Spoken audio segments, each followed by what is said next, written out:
How you doing, everybody? Jace Davis here. Earlier, I talked about the transition of life, and we as society don't handle change very well. I think that's a huge problem that we deal with. I asked a few people about change, and everybody kind of came to the same conclusion: is I don't like it. I don't like dealing with change, the loss of control.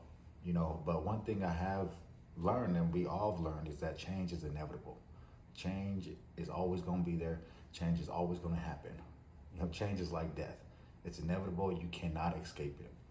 I've learned that instead of worrying about change, work on yourself mentally and spiritually so when change does come about, you can handle that, whether the change is good or bad. I've asked some people, how do you handle it? Others say pray. Some say they meditate, exercise, and these are all things to cope with change. But let's figure out how not to cope with change, but to embrace change and use it to better ourselves as people. Change happens for a reason, and God does that. He wants to change something in your life, change a situation, change how you think. And let's be prepared mentally and spiritually that we can use that change for the better, that we can use that change to become the human beings that we want to accomplish certain goals, right?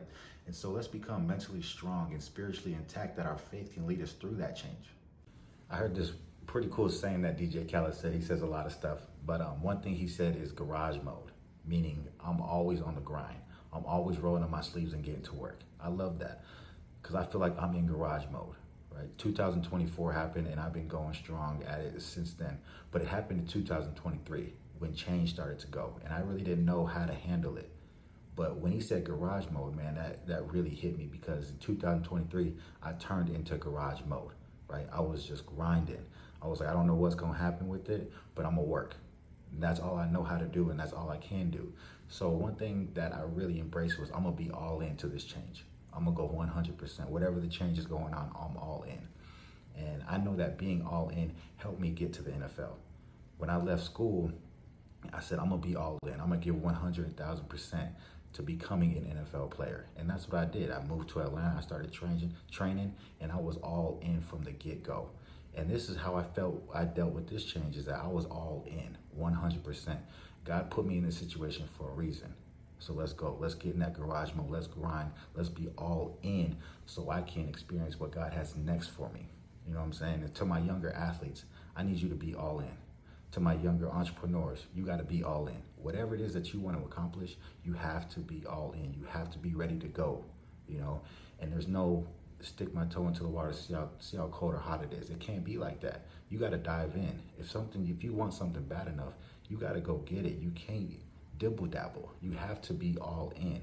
So to all my young ones out there trying to accomplish something, be all in. Wake up every day saying, I'm gonna go get what is deserved. Now let's get into some football. We got the Ravens, Texans coming up. Play for both teams. I'm gonna go Ravens by a touchdown. It's Lamar's year. We got the number one defense. This is the time to make a statement that we going to the Super Bowl. Bills, Chiefs, love that matchup in Buffalo. It's going to be freezing, but they both play in that type of condition, so it's going to be an amazing game. I think Patrick Mahomes is going to put that cape on as well. I would love to see the Bills win, but Patrick Mahomes is a killer in the playoffs. He's like Tom Brady. He don't lose, so it's going to be fun to watch. As far as the NFC, I'm interested to see how Jordan Love does. I hope he stands up and I hope he does his thing. He looked great in the first round. I would love to see him go in there and throw 3 touchdowns against the Niners. And then as far as the Lions, I like them. I got them going to the Super Bowl. But we're going to see what happens. Let's tune in after those games and let me know your guys' thoughts.